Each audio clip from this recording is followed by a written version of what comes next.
क्या दुनिया तीसरे विश्व युद्ध की दहलीज पे खड़ी है? 45 साल पुरानी वो दुश्मनी जिसने आज पूरी दुनिया को हिला कर रख दिया है।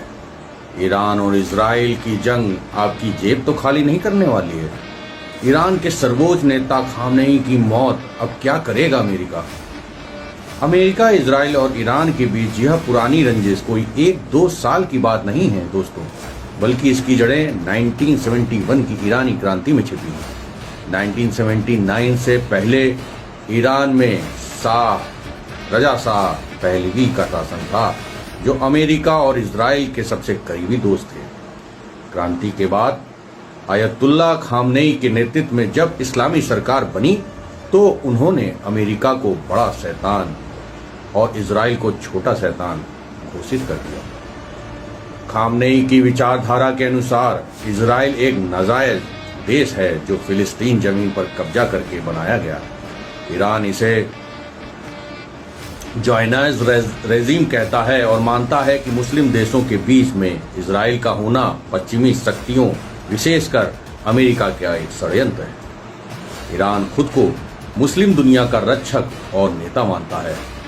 जेरूसलम, जिसको अल कुदस कहते हैं, जहां अल अक्सा मस्जिद है, इस्लाम में तीसरा सबसे पवित्र स्थान है। ईरान का मानना है कि इस पवित्र स्थान को यहूदी शासन से मुक्त कराना हर मुसलमान का कर्तव्य है। इसी कारण ईरान हर साल कुदस दिवस मनाता है और इजराइल के अस्तित्व का विरोध करता है। मिडिल ईस्ट में अपना प्रभाव बढ़ाने के लिए ईरान और इजराइल के बीच एक होड़ लगी हुई है। ईरान अपनी पहुंच बढ़ाने के लिए हिजबुल्लाह, लेबनान और हमास, गाजा में जैसे समूहों का समर्थन करता है, जिन्हें इजराइल अपने अस्तित्व के लिए सबसे बड़ा खतरा मानता है। इजराइल को डर है कि अगर ईरान परमाणु हथियार बना लेता है तो वह इजराइल को मिटाने की हर कोशिश कर सकता है। वहीं ईरान का कहना है कि इसका परमाणु कार्यक्रम शांतिपूर्ण है। इस मुद्दे पर दोनों के बीच अक्सर जासूसी, साइबर हमले और वैज्ञानिकों की हत्याएं जैसे गुप्त युद्ध चला करते हैं। तेहरान में अमेरिकी दूतावास पर कब्जा कर लिया गया और अमेरिकन 444 नागरिकों को 444 दिनों तक बंधक बनाया गया। यहीं से अमेरिका और ईरान के कूटनीतिक, डिप्लोमेटिक रिश्ते खत्म हो गए और दोनों एक दूसरे के दुश्मन हो गए, जानी दुश्मन। ईरान सीधे युद्ध के बजाय अपने समर्थित समूहों जैसे हिजबुल्लाह, इजराइल और अमेरिका हितों को निशाना बनाता रहा है। इसे रेजिस्टेंट एक्सिस भी कहा जाता है। लेबनान में हिजबुल्लाह, ईरान ने इजराइल की सीमा पर हिजबुल्लाह को खड़ा किया, जो इजराइल पर रॉकेट हमले करता रहता है। गाजा में हमास, इजराइल का मानना है कि हमास को हथियार और ट्रेनिंग ईरान से मिलती है।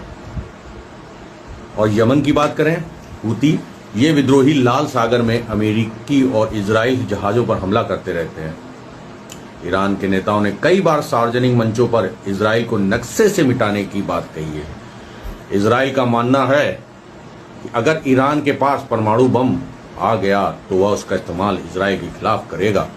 इसी डर के कारण इजराइल ने सालों से ईरान के भीतर वैज्ञानिकों की हत्या और साइबर हमले किए हैं।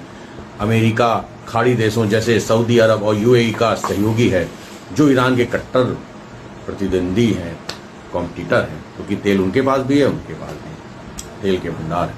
अमेरिका इस क्षेत्र में तेल की सप्लाई सुरक्षित रखने और अपने प्रभुत्व को बनाए रखने के लिए ईरान की ताकत को कम करना चाहता है। यह रंजिश विचारधारा, धर्म और धर्मनिरपेक्षता के बीच में कह सकते हैं। इस्लाम का डंका, वर्चस्व, मिडिल ईस्ट का लीडर कौन बनेगा, इस पे है, और परमाणु हथियारों का खतरा, इन सबका घातक मिश्रण है। 1979 के बाद जो दोस्त थे वे आज कट्टर दुश्मन बन गए हैं, क्योंकि ईरान की नई सरकार ने अपनी पूरी विदेश नीति को इजराइल विरोध और अमेरिका विरोध के इर्द गिर्द खड़ा कर लिया है। आज यह दुश्मनी सिर्फ बयानों तक सीमित नहीं है दोस्तों, बल्कि सीरिया, लेबनान, गाजा के जरिए सीधे युद्ध में बदल चुकी है।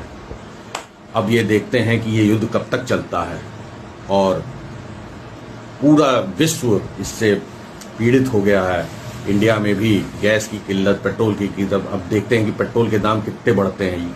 क्या पेट्रोल आगे आने वाले समय पे अवेलेबल रहेगा कि नहीं रहेगा, और जो अभी हमारी जो एलपीजी की समस्या चल रही है उससे कैसे देश उभरेगा या विश्व उभरेगा। धन्यवाद दोस्तों। मैं आपको समय समय पर इस युद्ध के बारे में सूचना देता रहूँगा। इसके लिए आप मुझे कृपा करके फॉलो करें, इस वीडियो को शेयर करें।